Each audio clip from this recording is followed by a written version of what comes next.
c'est Invité Sport. Aujourd'hui, c'est vendredi, nous allons parler des éliminatoires Qatar 2022.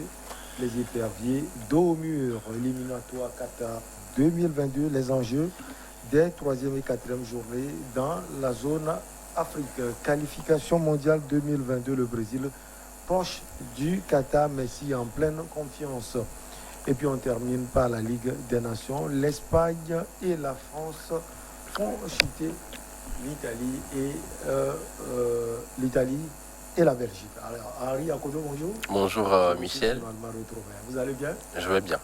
On va commencer donc par les éliminatoires Qatar 2022. Les éperviers dos au mur, ils jouent contre le Congo-Brazzaville. Oui, effectivement, les éperviers qui sont mal embarqués dans cette poule H des éliminatoires de la Coupe du monde de football, zone Afrique, doivent impérativement se remettre dans le sens de la marche.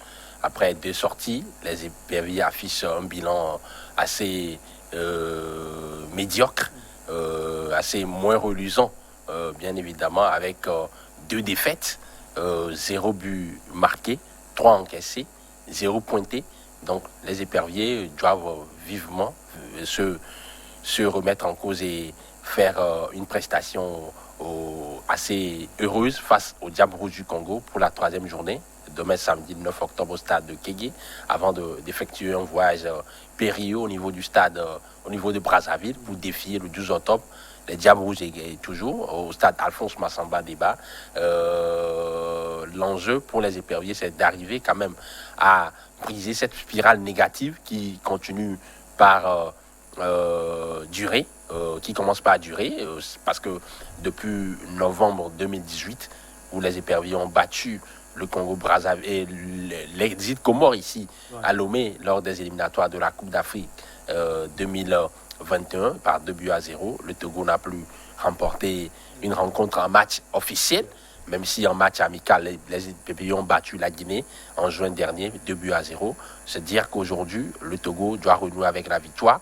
Après cette zone de turbulence qu'on a traversée pendant plus de 5 ans, le nouveau sélectionneur qui est là a l'obligation avec ses joueurs de pouvoir véritablement les transcender, de pouvoir les rameuter, et les rassénérer, les rassurer, afin qu'ils puissent offrir une très belle prestation publique sportive togolais qui a besoin de renouer avec ces périodes glorieuses qu'on a eu à connu dans les années 2005. Je fais un clin d'œil à ces éliminatoires de la Coupe du Monde Allemagne 2006, où les éperviers avaient justement rencontré à 2 reprises le Congo dans cette poule.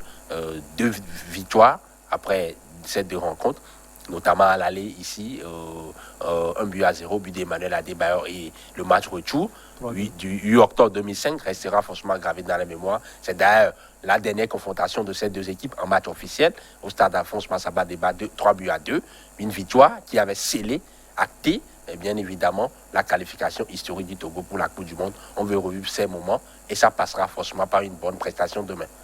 Allez, on note l'absence des cadres. Jenny Dakonan, Fodo là-bas, Gilles Sounou, mais on note le retour de Romao Alexis. Oui, il faut préciser que exactement, il faut préciser que Jenny Dakonan et Fodo là-bas sont bel et bien de la partie, même s'ils ont accusé un peu de retard avant de pouvoir rejoindre le groupe. Ils se sont entraînés et ils joueront bel et bien demain au stade de Kégué, mais l'absence de Flo Daïté est à déplorer. Oui. Flo Daïté qui est forfait, il a évoqué des raisons personnelles. Il veut se consacrer à son club et parce qu'il revient de blessure, il veut se remettre physiquement d'abord avant de penser à la sélection. C'est un choix assez discutable, mais on le lui concède. Aujourd'hui, il y a quand même des joueurs pour faire l'affaire face au Congo-Brazzaville.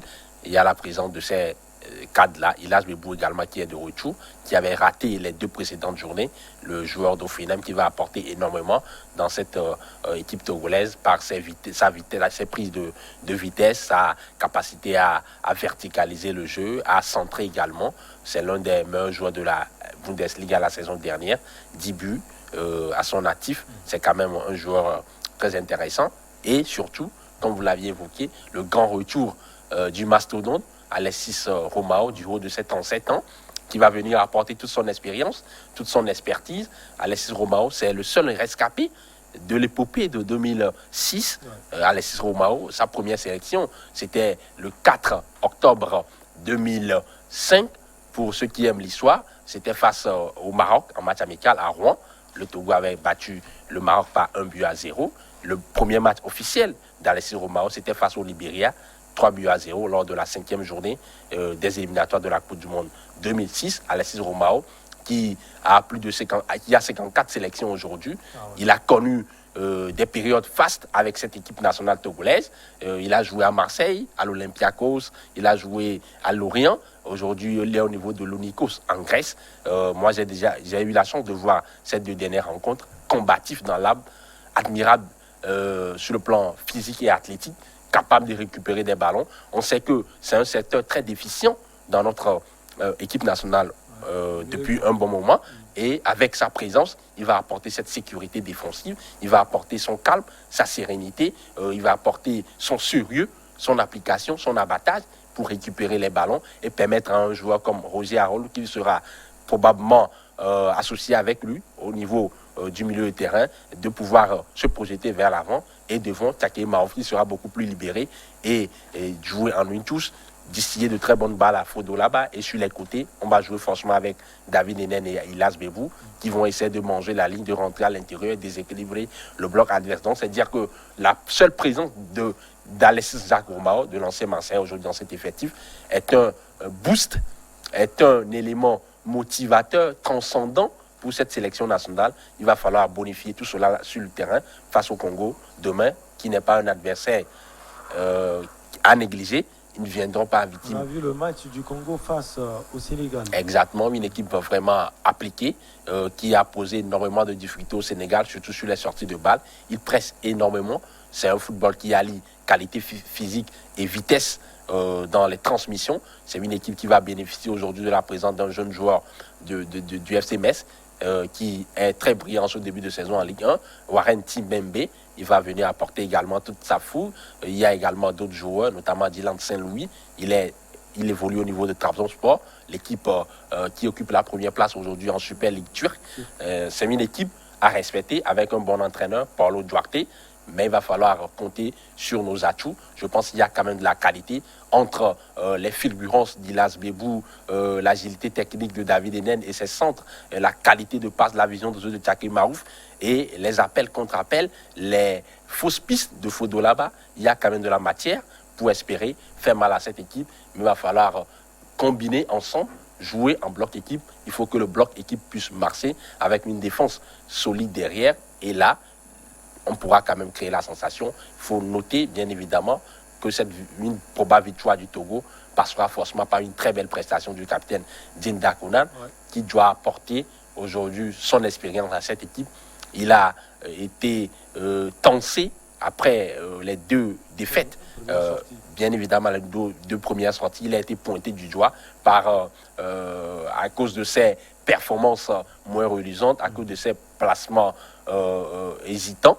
Il va falloir qu'il puisse se remettre en cause et apporter toute son expertise à cette équipe togolaise qui en a tant besoin. Et on va parler également des enjeux des 3e et 4e journées dans la zone Afrique. On a eu tellement de matchs. Déjà, le jeudi passé, Henri Akodo, le Nigeria, qui a perdu à domicile face à la reprise centrafricaine, 0 but contre 1, but marqué à la 90e minute par les Chauves de Bazomangui. Vous avez suivi la rencontre? Le football nous habitue parfois à des surprises retentissantes. Et ça en était une hier lors de cette rencontre entre les Super Eagles du Nigeria et les Fous du Bazongui de la Centrafrique. C'est quand même ahurissant de voir une équipe nigériane qui était incapable de faire la différence malgré tous ces grands noms-là qui évoluent dans des grands clubs. On parle du Frindidi au niveau de Leicester, on parle d'un joueur comme Aïda au niveau de Torino, on parle d'un joueur comme Victor Osimhen, l'attaquant de Napoli qui est en pleine forme en ce moment. Mais hier, cette équipe a tout simplement descendu. Grosse surprise, les Centrafricains ont fait leur match, bien appliqué défensivement, avec les efforts que les joueurs de la vocation offensive faisaient.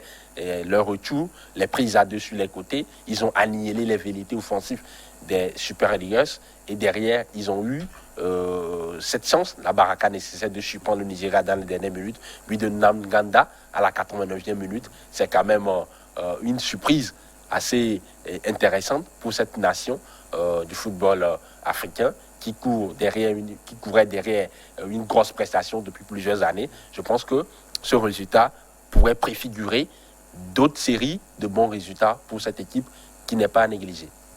Autre surprise, si on peut le dire, le Nzalang national de la Guinée équatoriale chicote les Chipolo-Polo de la Zambie 2-0. Oui, les Chipolo-Polo de la Zambie, malgré la présence de Patson Daka, le sulfureux attaquant zambien, n'ont pas su résister face à cette sélection équato-guinéenne qui a été tout simplement exceptionnelle, magnifique, très entreprenante dans le jeu. Le carton rouge écopé par un joueur zambien en début de partie n'a pas aidé les Zambiens, et les Équato-Guinéens ont su faire la différence avec un jeu fluide tourné vers l'avant, chatoyant, avec ce triptyque appui remis soutien pour déséquilibrer le bloc adverse. Ils ont su réussir leur exploit après une défaite face à la Tunisie lors de la deuxième journée, 3-0. C'est quand même une victoire qui va booster le moral de ces joueurs équato-guinéens qui vont se remettre très rapidement dans le bain dans cette qualification. Au stade Maoro de Kigali, les Guêpes tombent à domicile face au groupe de l'Ouganda 0-1. C'était un derby entre deux nations sœurs. C'était un derby fratricide entre des frères qui a tourné à l'avantage des Ougandais qui étaient en territoire hostile.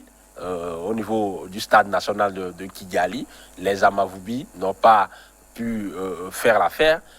Ils ont trop défendu, et derrière, les Ougandais ont quand même engrangé les 3 points de la victoire, 4 points pour l'Ouganda aujourd'hui dans cette poule qui se classe derrière le Mali qui a cartonné face à cette formation du Kenya, 5-0, une équipe malienne qui a offert un spectacle assez heureux. Très intéressant, un beau football à domicile. C'était à Rabat parce que le match était délocalisé à cause des dispositifs de la CAF pour non-homologation de stade, du stade du 26 mars. Le Mali est obligé de jouer au niveau du Maroc, comme lors des 2 précédentes journées. Donc, mais on n'a pas eu comme l'impression. On n'a pas eu comme l'impression qu'ils étaient sur un territoire étranger. Ils ont tout simplement fait le boulot, fait le job. Les hommes de Mohamed Magashouba, avec l'entraîneur adjoint Kaba Diawara, pas Kaba Diawara, Foussini Diawara, autant pour moi, on su faire l'affaire avec Moussa Djenepo, avec Kiki Kouyaté et tous ces joueurs-là qui ont quand même tenu face à cette formation kenyane qui a tout simplement déçu plus d'un. Le Kilimanjaro Star tombe à domicile à Dar es Salaam face aux écureuils du Bénin. C'était un match qui était très important, en tout cas pour moi personnellement, parce que la sélection nationale béninoise, c'est une sélection que j'affectionne depuis plusieurs années, que je suis souvent sur le Bénin pour suivre les matchs. Exactement, des écureuils. C'était tout simplement une rencontre très compliquée pour les écureuils. On s'attendait à mieux dans le jeu. Comparativement aux 2 précédentes journées, les écureuils n'ont pas été flamboyants, saturants dans le jeu, mais ils ont été plutôt efficaces. Michel Dussuet, dans sa composition d'équipe, a tout simplement est revenu au dispositif classique qu'il utilise souvent, contrairement aux 2 précédentes journées où il avait utilisé un 4-3-3. Cette fois-ci, face à la Tanzanie, il a utilisé un 5-4-1 avec le retour de Olivier Verdon, la défense en 5 avec le capitaine Khaled Adeno et tout simplement Cédric Moutondi, dans l'as, le défenseur de Clermont. Sur les côtés, David Kiki et Junior Assogba, Youssouf Assogba. Dans l'an 2, Matteo Enlivi, le joueur de Dijon. Et bien évidemment, devant lui, Jordan Adéoutu, chargé de la récupération. Et le trident de devant, Joldet Dessous, côté gauche, le joueur de Clermont. Et bien évidemment, Désiré Segbe Azonko, et côté gauche. Et en pointe, Steve Mounier, le goléador qui a marqué le but. Les Béninois qui ont, bien évidemment, qui ont défendu durant toute la rencontre. Mais ils ont été très sérieux sur le secteur défensif, avec un gardien, Saturnin Alagbe, qui était tout simplement inspiré. Il a enrayé le danger. 5 arrêts dans cette rencontre. Il a fait la moitié du boulot pour les écureuils qui ont tout simplement tout fait pour pouvoir aller cueillir la noisette. Et ce but, venu de nulle part d'un certain Steve Mounier, a permis aux écureuils de prendre la tête de cette poule avec 7 points derrière la RDC. C'est très intéressant, c'est bien parti pour les hommes de Michel Dussuyer qui peuvent rêver grand aujourd'hui avec le match de la 4e journée à venir au stade de l'amitié Gérald Mathieu qui est au coup de cours nous le mardi. Je pense que les Béninois, en tout cas, ils sont en pole position pour espérer terminer premier de cette poule et se qualifier pour le dernier tour. Le Brésil également est en pole position pour se qualifier pour le mondial au Qatar. Le Brésil est très proche donc de Qatar et Messi, il est en pleine confiance pour sa sélection, l'Albi Céleste. L'Albi Céleste, Messi est en pleine confiance. Messi a retrouvé toute sa fougue, il a retrouvé toute sa verve. C'est quand même intéressant. Il porte à lui tout seul cette sélection aujourd'hui. Il a été critiqué à plusieurs reprises pour le fait qu'il ne se donne pas véritablement à fond en sélection. Aujourd'hui, depuis quelques moments, avec la Copa América remportée face au Brésil, et c'est les bons enchaînements, les bons résultats qu'il enchaîne avec la sélection Albi Céleste, il prouve à suffisance qu'il demeure aujourd'hui un patron sans pareil dans cette sélection. Et avec tous les autres, Lautaro Martinez, il essaie de tirer le collectif vers le haut. C'est bien parti pour l'Argentine qui va se qualifier pour Bamba pour la prochaine Coupe du Monde.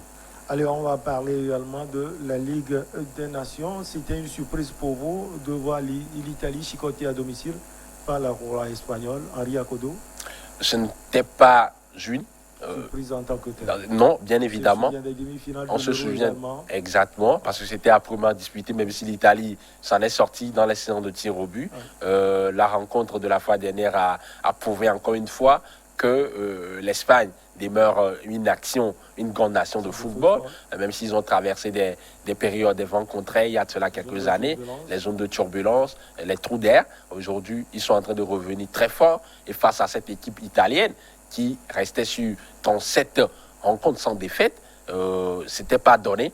Et les poulains de Luis Enrique ont su faire la différence, d'abord sur le plan mental, sur le plan tactique, avec ce 4-3 mis en place par l'entraîneur catalan, ce 4-3 qui a fait l'affaire. Bien évidemment, le triumvirat offensif au Yarzabal, Pablo Sarabia et bien évidemment Ferran Torres n'a pas fait de cadeau à cette défense italienne apathique qui traînait avec beaucoup de louvoiement, d'hésitation, d'atermoiement dans les déplacements. La preuve, le carton rouge écopé par Leonardo Bonucci a desservi complètement les joueurs de la Nationale et la Furia Roja en a profité pour emballer la partie, début de partie endiablé. Et de pas décisif de Yarzabal pour retrouver Ferran Torres. La preuve, quand vous scrutez un peu le jeu déroulé par les Espagnols dans cette rencontre, on se rend compte qu'on n'a pas besoin forcément d'un attaquant de fixation pour pouvoir faire mal à son adversaire. Parce que Pablo Sarabia, qui est un ailier de métier, qui était positionné en pointe, décrochait pour laisser la place à ces deux ailiers de débordement, notamment au Yarzabal côté gauche et Ferran Torres côté droit, de pouvoir rentrer à l'intérieur et créer du déséquilibre. Ce qui a faussé les débats côté italien. Verratti n'a pas existé dans l'entre-jeu. Jorginho, il a été tout simplement inhibé dans cet entre-jeu-là, tétanisé certainement par la pression. Et bien évidemment, les Espagnols qui ont tenu le rang, à saluer également la bonne prestation de Gavi, le jeune joueur catalan qui a été éblouissant. Moi, j'ai été admiratif de ces changements de direction en pleine course, de sa capacité à orienter le jeu, à sentir le jeu. Voilà un peu des jeunes joueurs qui peuvent apporter cette fraîcheur, ce vent de fraîcheur à cette sélection espagnole qui avait traversé des difficultés, on le disait tantôt. L'Espagne est bien partie pour, pourquoi pas, remporter ce trophée de la Ligue des Nations. Mais ce ne sera pas évident, bien évidemment, face à une équipe de France qui s'est qualifiée face à la Belgique. Je vous ai vendu la mèche. Justement, on va en parler. Les Diables Rouges menaient par 2-0, but de Yannick Carasso à la 37e minute et de Romelu Lukaku à la 40e minute. C'est sans compter sur les coqs sportifs français qui reviennent. Benzema est passé par là, la 62e minute. Mbappé 69e minute sur penalty et Théo Hernandez cloue le bec complètement à cette formation des Diables Rouges à la 90e minute, Henri Akodo. Décidément, les Diables Rouges sont en train de décevoir plus d'un. Les Diables Rouges ne sont pas en train de tenir leur rang hier dans cette rencontre qu'ils ont débuté tambour battant avec des actions collectivement, rudement bien menées, avec de très bons enchaînements sur le plan technique. On a vu le superbe de Yannick Carrasco qui a entonné, qui a ouvert le score. Et derrière le deuxième but de Romelu Lukaku, exceptionnel, qui dépose Hernandez dans cette défense à 3 de l'équipe de France. Lukaku, très vif, très explosif, qui est imbattable en 1 contre 1. Et hier, il a su faire l'affaire sur ce deuxième but. Mais derrière, cette équipe a tout simplement déchanté. Ça sent une certaine fébrilité, frilosité sur le plan mental d'abord. Et ça se ressent, ça se déteint sur les performances sur le terrain. Parce que ce n'est pas normal de mener par 2-0, de se faire reprendre au score et se faire battre par cette équipe de France qui était mal embarquée dans cette partie. Ce n'est pas normal, mais il faut quand même saluer également, il faut quand même mettre cette défaite-là à l'actif de cette belle équipe de France qui a su réagir. Transcender la réalité. Bien évidemment, parce qu'en début de match, la France, dans ce dispositif inédit de 3-5-2, avait bien entamé sa rencontre, mais ce but a tout simplement plombé les Français. Mais derrière, Didier Deschamps a tout simplement rassuré sa troupe. Et en deuxième mi-temps, les joueurs se sont beaucoup mis plus dans la rencontre, avec beaucoup d'intensité, beaucoup d'agressivité sur le porteur du ballon, avec du jeu combiné au sol, grâce à leur agilité technique. On sait que quand ça combine bien, quand ça joue en une touche, quand ça joue en déviation, entre ces 3 joueurs qui parlent le même langage footballistique, Kylian Mbappé, Antoine Griezmann et Karim Benzema, ça peut faire mouche. C'est ce à quoi on a assisté. Et que dire également de ce but d'un certain Théo Hernandez pour sa première avec l'équipe de France. L'histoire a été belle pour la famille Hernandez, mais également pour la nation Hexagone qui va jouer sa deuxième finale de la Ligue des Nations. On s'attend forcément à une finale haletante, palpitante entre ces deux nations, qui sont des nations voisines, bien évidemment, l'Espagne et la France, dimanche. On va parler, avant justement de parler de cette finale, on peut parler également de Kylian Mbappé, qui, après avoir raté ce pénalty contre la nature, l'équipe nationale suisse s'est rassurée en marquant quand le but sur pénalty face au Diable Rouge de la Belgique. C'était pas évident porter le maillot de l'équipe de France et avoir toute une pression sur ses épaules. C'est pas évident de pouvoir faire abstraction de cette pression-là et aller à l'essentiel. Je salue le caractère débordant de ce jeune joueur, de ce talent brut qui s'est poli au fil des années, qui est en train de s'assagir. Je salue quand même ce mental-là, parce que c'était pas évident. Il pouvait refuser, il pouvait laisser ce pénalty à quelqu'un d'autre, mais il a voulu le transformer pour prouver que Kylian Mbappé est de retour dans cette équipe de France, nonobstant toutes les critiques, nonobstant toutes les missiles qu'il a reçus après avoir raté ce pénalty face à la Suisse. Il a quand même prouvé hier qu'il demeure un joueur formidable. Et on va parler de cette finale entre la jeune équipe de la Rora et l'expérimentée équipe des coqs sportifs français. À quel niveau la différence sera faite? La différence se fera certainement au niveau de l'enjeu. On sait que l'Espagne affectionne le jeu dans les petits périmètres, dans les petits espaces. Quand on prend Gavi, Busquets et bien évidemment Ferran Torres, c'est quand même des joueurs qui aiment bien combiner à l'intérieur du jeu, fixer l'adversaire, aspirer le bloc adverse et orienter à l'opposé pour trouver Oyarzabal et Pablo Sarabia au niveau de la pointe de l'attaque. Donc pour l'Espagne, la clé de la rencontre sera dans sa capacité à varier le jeu à un moment donné, parce que parfois l'Espagne est très prévisible, parfois ce n'est pas très rapide dans les transmissions, c'est très lent, et ça permet à l'équipe adverse d'être en place, de se retrouver de bien défendre, de bien coordonner les mouvements défensifs pour pouvoir enrayer le danger. Donc la clé pour Luis Enrique, au-delà des qualités intrinsèques techniques de cette formation, c'est d'arriver à pouvoir allier la vitesse à cette technique-là, à pouvoir trouver des variétés nécessaires pour faire mal à l'équipe de France. Côté français, Didier Deschamps a retenu sans doute la leçon face à la Belgique, bien évidemment, bien évidemment face à la Suisse également, avec les hésitations en début de partie, face à la Suisse, bien évidemment, et à la Belgique. Hier, il va falloir corriger ces sautes de concentration pour pouvoir être appliqué, déterminé du début jusqu'à la fin, afin de pouvoir battre l'Espagne. Sur le plan tactique, il va remettre encore en selle son logiciel qui a marché face à la Belgique sur 3-5-2. Mais ce qui peut faire la différence pour l'équipe de France, c'est de ne pas surjouer. Il faut que Paul Pogba joue simple dans l'enjeu. Il faut qu'il trouve les déviations. Il faut qu'il essaie de pouvoir utiliser mettre sa technique au service du collectif. Il faut que les trois de devant également arrivent à combiner le jeu en une touche dans les petits espaces avec une certaine spontanéité, instantanéité dans les déclenchements des actions. C'est ce qui peut faire la différence pour l'équipe de France. Ça va se jouer à rien du tout. Ça va se jouer sur les détails. L'équipe qui sera la mieux appliquée défensivement, la mieux stable sur le plan du milieu du terrain et la mieux efficace chirurgicale devant, c'est celle-là qui va l'emporter. Ça va se jouer également la technicité de Luis Enrique et l'esprit tactique de Didier Deschamps. Ce sont deux hommes qui se connaissent très bien. Ils se sont déjà rencontrés. D'ailleurs, lorsqu'ils étaient des internationaux, Luis Enrique avec la Roa, je me souviens de l'Euro 2000 en Belgique et aux Pays-Bas, où ils se sont rencontrés en quart de finale, victoire de l'équipe de France par 3 buts à 2 dans les dernières minutes de la partie, et ce but de Zinedine Zidane, bien évidemment, sur coup franc. Et l'Espagne, à l'époque, avait fière allure avec les Mendieta, avec les Raúl González.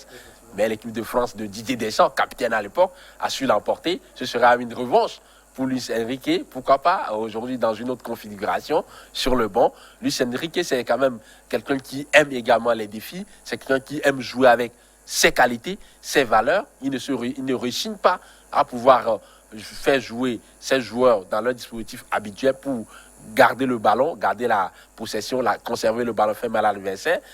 Alors que c'est une stratégie opposée, diamétralement opposée à Didier Deschamps, qui parfois peut s'adapter à l'adversaire, qui parfois peut laisser le ballon à l'adversaire et lui faire mal sur les transitions rapides. On va assister à un match plaisant sur le plan tactique.